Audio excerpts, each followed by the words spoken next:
H-1 menjelang perhelatan konferensi tingkat tinggi G20 Bali, pertemuan-pertemuan bilateral telah dilaksanakan. Untuk perkembangan terbaru ada reporter TV One Gita Iha yang akan mengabarkan langsung dari Nusa Dua Bali. Gita Iha, silakan informasinya.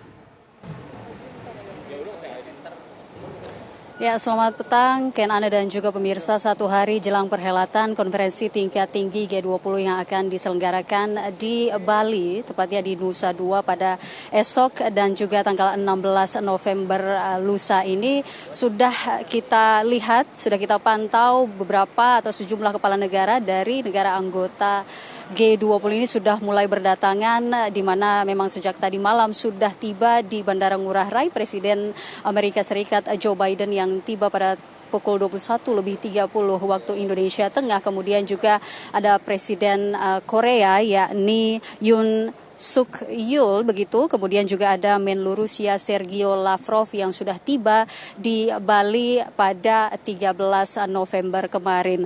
Ada juga hari ini yang sudah tiba di Bali begitu Kian Ana dan juga pemirsa, ada Presiden Turki Recep Tayyip Erdogan yang ditemani oleh Ibu Negara Emine Erdogan. Kemudian juga ada Presiden Senegal Macky Sall yang tiba pada pukul 12.10. Kemudian Presiden Cina Xi Jinping yang tiba pada 12:10 waktu Indonesia Tengah. Kedatangan dari para kepala negara ini langsung disambut oleh Presiden Joko Widodo dengan pertemuan bilateral yang dilakukan sementara sejauh ini baru dengan 6 negara, yakni ada dengan Perdana Menteri Jepang, kemudian ada juga dengan Perdana Menteri Australia, kemudian Presiden Recep Tayyip Erdogan dan juga Joe Biden, di mana kami tadi menyimak Ken dan pemirsa ketika bertemu dengan Joe Biden ini, Presiden Jokowi menyampaikan apresiasi dan terima kasih terhadap kedatangan dan juga kehadirannya di KTT G20 yang diselenggarakan di Indonesia kali ini, karena memang kalau kita lihat Ken,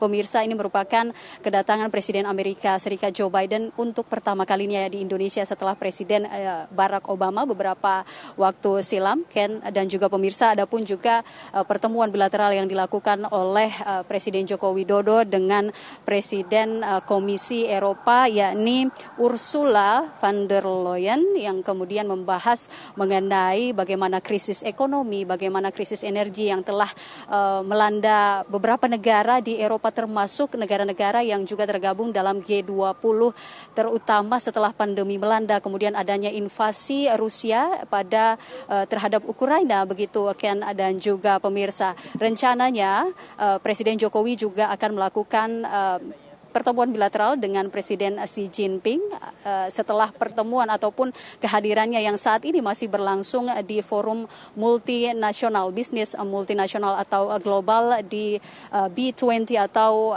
Business of 20 di Bali yang diselenggarakan oleh Kadin, di mana tadi kami juga menyimak saat ini ada laporan dari Ketua Penyelenggara Business 20 yang mengatakan bahwa hasil dari rekomendasi pertemuan dari forum yang dilakukan melalui pengusaha-pengusaha ini akan diberikan kepada Presiden Jokowi langsung untuk bagaimana menentukan kebijakan ekonomi ke depan untuk mewadahi begitu pengusaha-pengusaha ataupun ekonomi dari negara-negara yang tergabung dalam G20. Kita berharap kemudian pertemuan Presiden Joko Widodo dengan pertemuan bilateral dengan Presiden Joko Widodo ini akan menghasilkan satu konsensus konklusi yang positif begitu, tidak hanya terhadap Indonesia tapi juga seluruh negara-negara yang hadir di KTT G20 di Nusa Dua Bali. Sementara demikian kami kembalikan ke studio Ken. Baik, tentu kita nanti akan ikuti bersama bagaimana jalannya KTT G20 yang akan berlangsung esok hari. Terima kasih Gita Iha mengabarkan dari Nusa Dua Bali.